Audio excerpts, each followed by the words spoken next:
Well, hello everybody. Welcome to Redneckanize, the home of the do-it-yourself trucker. When everything goes wrong, you gotta Redneckanize. Well, all right, everybody. Thanks for chatting along with us. And this is Ed with Redneckanize coming to you. All things trucking and then some. So I was kicking back, going down the road. I listen to podcasts on Spotify a lot, and one of the podcasts is the I can't even think of the guy's name right off the top of my head right now. Adam Carolla, that's it. And he talks about a lot of cool things, and of course, you get into politics a lot too, and it kind of it keeps your blood flowing when you're getting down the road and everything. But it was cool because he brought up a show on HBO called Real Time with Bill Maher, and of course he has a lot of point of views that are more liberal and in support of the Democratic Party and all that. And even he was frustrated with not being able to put solar panels on his house. He says that it's taken him 2 years and he still hasn't got approval, and he's had to make modifications to his home, to his roof, to his electrical system and all that. And he was talking about it on his show. And of course Adam Carolla brings up that topic as well. Adam Carolla also lives in California and has had to deal with that stuff, and he ran a business dealing with that, like with sprinkler systems and with solar panels as well, and then with building houses and building roads in general. There's so much regulation and everything, and it got me to thinking about how crazy regulations are in this country. We claim to be the land of the free, and it's like, well, yeah, I mean, I can get up and I can go to the store and all that like that, but if I want to build a building or own a business or hire an employee, there's so many rules that you have to abide by, and so many paperwork you have to fill out, T's you have to cross, and I's you have to dot, and it's crazy. We were talking about it. I was talking about it with some friends of mine, and it was, we were talking about how restaurant owners are frustrated because they're restricted now because of the COVID. They can't be at full capacity because of that. And then they still have to stay clean and sanitary and everything. Of course, that's always been the case. If you ran a restaurant, right, you had to stay clean and everything and all that. Well, then it's hard to hire employees because now you have, the government promising unemployment and everything, and you want to hire a good employee, but sometimes employees, they don't want to work full time, or they only want to work certain hours or whatever. And it's like, if I run a business, I have to have people there that I can rely on, that can come when I need them to come and can work when I need them to work. And a lot of employees just aren't willing to do that. They're just not, especially if you work in the restaurant industry where you're not necessarily going to make a lot of money. It's not, if you have the ambition to work hard and do what it needs to take, trust me, you're not going to be working in the restaurant industry that much as a regular employee. So, truth be told with that, that's kind of what we're dealing with here, is that when you need to hire people to work for you, well, you're not going to be able to keep people that are ambitious just like you are. Those people will be running their own business. So you're going to have to hire people that kind of like, maybe they're kind of more a little desperate. They need a little bit extra money. They can't really afford to not work and stuff like that. Or they've maybe, made a few too many mistakes out there, maybe stayed up a little too late, maybe drank a little too much, and they're not able to do the kind of things that you can do as a business owner. But those are the people that you have to hire, especially if you if you own a business like a restaurant or some kind of warehouse or something. In trucking, it's even harder, because if a truck driver doesn't want to do what he needs to do, he could lose his CDL, or he can create a bunch of problems where it's going to put you as the owner of that truck in even a bigger bind. So we can see that it's just, there's so many regulations, and then of course you're dealing with the real world out there. It would be nice to be able to hire somebody and say, hey, listen, I will hire you to do a job, and just do that job, and I'm going to pay you for that job, and that's it. You're done. Sometimes that would be really good if you had a certain scenario where, like, I just need a guy to do this one thing. If I can find somebody to do this one thing, I never have to worry about them again. But you can't do that. You got to do background checks. You got to get their IDs. You got to, file paperwork, and you got to pay the taxes, and you got to do it. Well, that kind of stuff, those, that it costs too much money to do all that just to hire that guy to do that one job, So what I just like to say is that I think that as a whole, I think everybody can agree. I don't think there's anybody out there that would say that all these regulations we have out there, especially in the trucking industry, are all great. I mean, and I can say, well, some of them are good, some of them are bad, but a lot of them are just plain silly. I was out getting a DOT inspection, the annual inspection you get when you got to get the truck inspected. So you go to a maintenance facility that gives you a DOT certified inspection, and it's an annual inspection and they put the sticker on the truck, and of course it tells DOT that you've gotten that truck inspected for that year. Well, I'm at the shop getting that truck inspected, and I know the rule of air leaks. Now, if you walk around the truck and you got a flashlight or whatever, and you're supposed to be listening for air leaks. So is there an air leak? Can you hear an air leak? You don't hear an air leak. Okay. Next thing you do is you go to the gauge and you look at the air gauge. Now, is it losing PSI, or is PSI draining out of the tanks without you hearing it?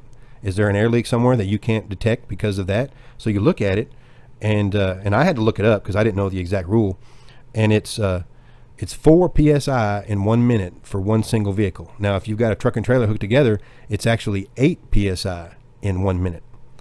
And if you lose that on the gauge, if you look at the gauge and that gauge drops more than 4 PSI within a minute, then you are in violation of DOT rules, and you've got to find an air leak, and you got to get that figured out. But other than that, it's just audible. If you can't hear it, then there's no air leak. Well, that perfect mechanic that does these DOT inspections, because of course all mechanics that do DOT inspections are perfect, right? He grabs a water bottle full of soapy water, and he still goes around and starts spraying all the little areas that might, like the fittings, air fittings and everything.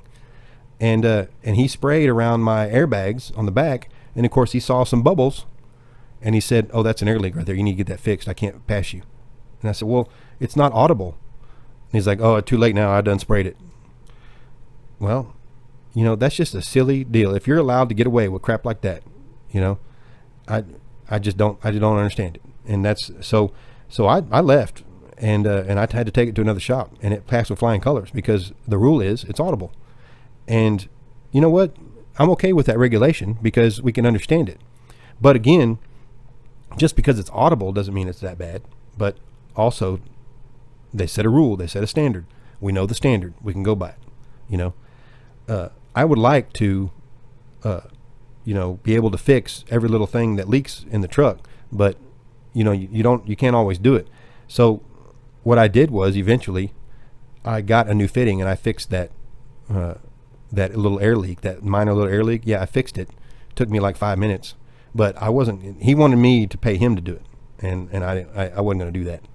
I said, "I'll go fix it." And he said, "I can't, you got to fix it now or you got to fail." That's what he said. So, and he wasn't going to let me work on it there in his bay door there. So yeah, I thought that was weird, and I didn't like it. So I left and I went somewhere else, and I was out the money, but it wasn't right. It's not right. Of course, it was one of the bigger truck stops. So I sent an email, and I hope that it got fixed, but I never went back to that guy again. So, and of course, you leave reviews the best you can, but you don't know how well those get read or anything. But to me, it's just, there's a lot of regulations out there in trucking that we wish we could do away with. We always talk about the logbook and how it's just not, it's not good for every single driver. There's a lot of, we always talk about how different drivers do different things, different industries of drivers. You got flatbed, reefer, tanker, all that's all different. Livestock, all that's all different. There should be, if you're going to make rules, they should be different because of the different scenarios we got to deal with. I don't know. To me, it's like driving in the winter is different from driving in the south. It's driving out west is different than driving in the east. It's all different. It all should be treated different. So I don't want drivers to, or I don't want the governments of each state making their own rules. But I would like the federal DOT to kind of look at their rules and say, you know what, we don't need all this. In fact, they've been changing it to where they've allowed us to use our downtime. You don't have to show off duty for 30 minutes now. You can actually show either be like, in the yard, on duty, stuff like that. And then you can split sleeper, and they're looking at involved split sleeper. Back in the day, it used to be 10 hours. You had to get 10 hours of sleep. And then you can do it. You can do it 5 and 5. You can do it 4 and 6. You can do it, whatever, 8 and 2, it didn't matter. I think you had at least 2. I remember, I don't ever remember doing 9 and 1, but 8 and 2 was awesome. And then being able to do 5 and 5, you ran as a team, you did 5 and 5. It was great. And then they make it harder and harder on that, and then of course the driving time and all that. And then they made the 8 hours with 30 minutes. And, it was so funny because they had these round tables to where they wanted to change the hours of service. They were told by a judge, because the judge sided with like these organizations that wanted to shut the truckers down. The judge said, you got to change the rules. So FMCSA said, we're going to have these listening sessions where these drivers can come to these meetings and even call in on a conference call and make suggestions. And I mean, I called in on one of these, and like 90% of the drivers that were talking, they were like, we need more flexibility. Having the 8 hours, the 30-minute break wasn't even in then. It was the 14-hour rule. And we said, we need to be able to stretch the 14 hours. We need the 14-hour clock is not right. Because of traffic or customers, load time, all that stuff. 14 hours it's not relatable. We need to be able to stop that clock. We need more flexibility. Well, all they did is they said, well, you know what? We heard that you said that sometimes you can't afford to stop because your 14-hour clock is going to run out. Well, what we're going to do is make it to where after 8 hours you have to stop. That's what they came in and did. And it was like, man, what are you guys doing? You made it worse, and then they just don't. I don't know if they listen to the drivers at all. I don't really know.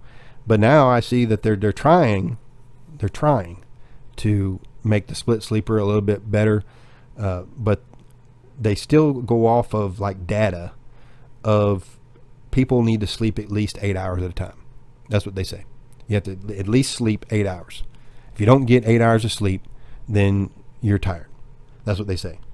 And I just like to say that the reason why truck drivers make a living as trucking is because they get their 8 hours when they feel they need it. They take a nap, and naps, hey, naps might not be the perfect thing, but naps make the world go around.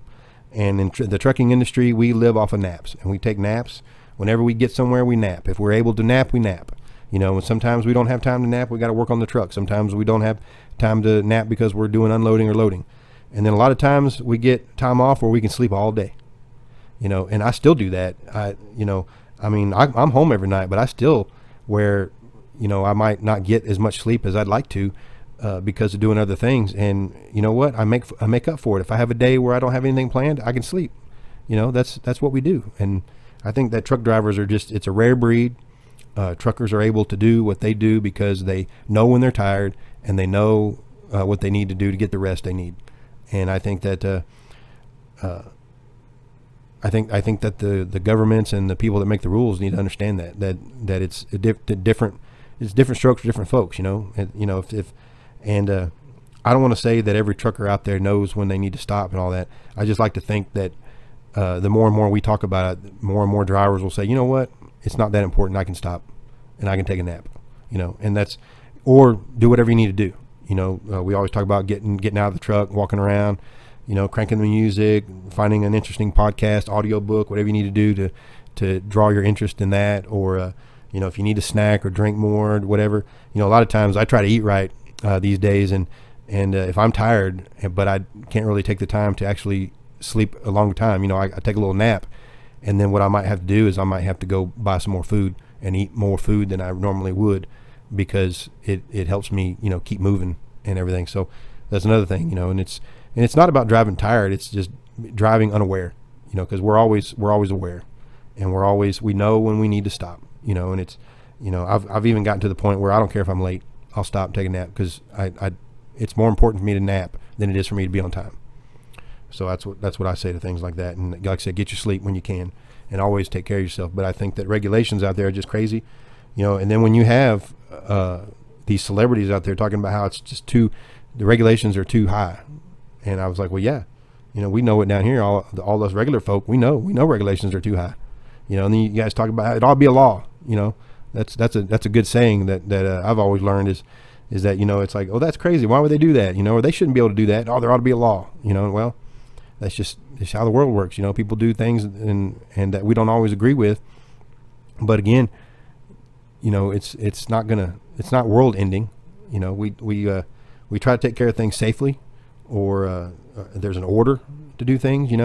It's kind of like when you want to build a building. Well, I mean, the rule is you can't tear in anybody else's property, or you can't invade anybody else's property.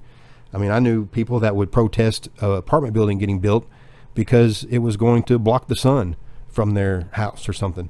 And it's like, well, blocking the sun, isn't that just how the world works? Things get built, the sun gets blocked. That's what it is. And they say, I always loved the morning sun, and they started building those houses over there and took away my morning sun, and now I'm going to protest or fight City Hall and all that. And I was like, well, that's just silly. It's just silly. But yeah, we're just kicking back here, having a great time, and we appreciate everybody joining in with us. You can give us a holler at 516-387-1733.